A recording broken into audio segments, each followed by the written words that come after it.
Hello everyone, so welcome to my YouTube channel.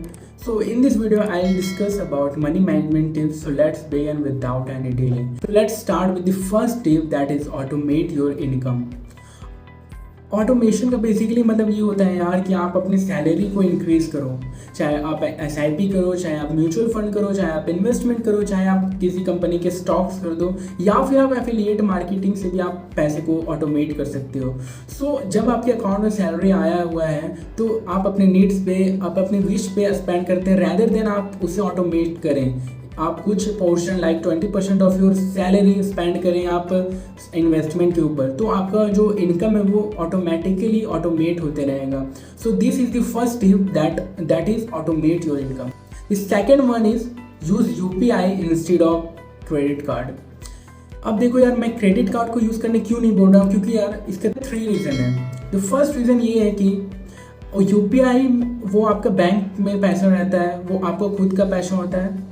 Second, वो आपका कमाया हुआ पैसा रहता है। और थर्ड, ये इंटरेस्ट फ्री रहता है, इसमें कोई इंटरेस्ट चार्ज नहीं है। लेकिन अगर आप क्रेडिट कार्ड यूज़ कर रहे हो तो आपको उसके लिए इंटरेस्ट पे करना पड़ेगा। और it is like a debt, जो कि आप क्रेडिट कार्ड के थ्रू आप लोन ले सकते हो, छोटे छोटे loan. It is like a debt, okay.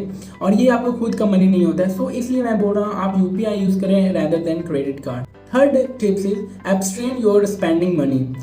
Abstain का मतलब क्या होता है? एब्सटेन का मतलब यार होता है फास्टिंग या फिर व्रत रखना। जैसे मम्मी, हम लोगों की मम्मी पापा के लिए व्रत रखती है ना, ठीक उसी तरह आपको मनी के लिए व्रत रखना है या फिर फास्टिंग रखना है। जैसे या ये once day in a week हो सकता है या फिर once day in a month हो सकता है। अब एब्सटेन क्यों करने बोल रहा हूँ मैं, आपको फास्टिंग क्यों रखने बोल रहा हूँ कि you will try to a non spending day. आपको एक दिन ऐसा रखना है, या फिर आप वीक में रख सकते हो या फिर आप मंथली रख सकते हो, जहाँ पे आप कोई पैसे स्पेंड नहीं कर रहे होगे किसी भी चीज़ों पर नहीं।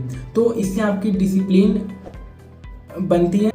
4, use credit card only if you have 100% amount to pay back. अब आप बोलोगे यार पहले वाले टिप्स में तो आप बोले थे कि क्रेडिट कार्ड यूज़ नहीं करना है, लेकिन इसमें बोल रहे आप क्रेडिट कार्ड यूज़ करो। हाँ, क्रेडिट कार्ड यूज़ करो, लेकिन कब करो? जब आपके 100% अमाउंट हो जो आप ले रखे हो क्रेडिट कार्ड को उसको पे करने के लिए। जैसे फॉर एग्जांपल क्या आप 20,000 रुपये लिए हो क्रेडिट कार्ड से, और आपके पास अगर 20,000 रुपये हैं उसे पे बैक करने के लिए, तब आप उसे यूज़ कर सकते हैं। 5th tip is make a shopping list. अब देखो यार, हम लोग कभी भी मॉल में जाते हैं तो हम लोगों को जो भी दिखता है, लाइक चॉकलेट हो गए या फिर कोई बिस्किट हो गए या फिर कोई भी चीज़ जो हमें पसंद आ जाती है, उसे हम लोग परचेस कर लेते हैं। लेकिन जिस टाइम हम लोग शॉपिंग लिस्ट बना कर जाएंगे कि मुझे ये पर्टिकुलर सामान खरीदना है, तो हम लोग बस उतना ही खरीद के वापस आते हैं, जिससे हम लोग अपना स्पेंडिंग बचा सकते हैं। तो शॉपिंग लिस्ट क्या करता है, आपको डिसिप्लिन में रखता है कि भाई तुम्हें इतना ही स्टफ खरीदना है जितना तुमने लिस्ट में रखा है। The 6th tips is 30 days rule. अब 30 डेज रूल क्या होता है? 30 डेज रूल ऐसा रूल होता है, whenever you buy something big don't buy it, stay back just for 30 days.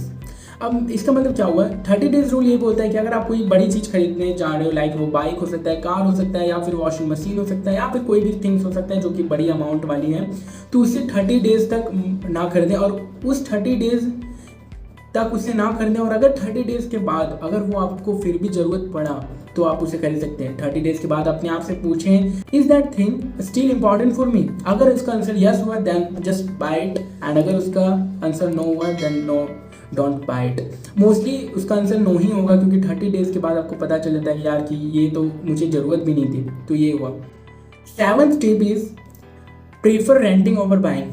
अब देखो यार, हम लोग काफ़ी सारी ऐसी चीज़ें यूज़ करते हैं जो किसी ओकेजनली ही यूज़ कर सकते हैं, लाइक वो क्लॉथ्स हो गए, ड्रेसेस हो गए, कोई गैजेट्स हो गए, कार हो गए, बाइक हो गए, जिसे हम लोग कभी कभी ओकेजनली यूज़ करते हैं, तो उसे बाय ना करें, उससे आप रेंट से लें।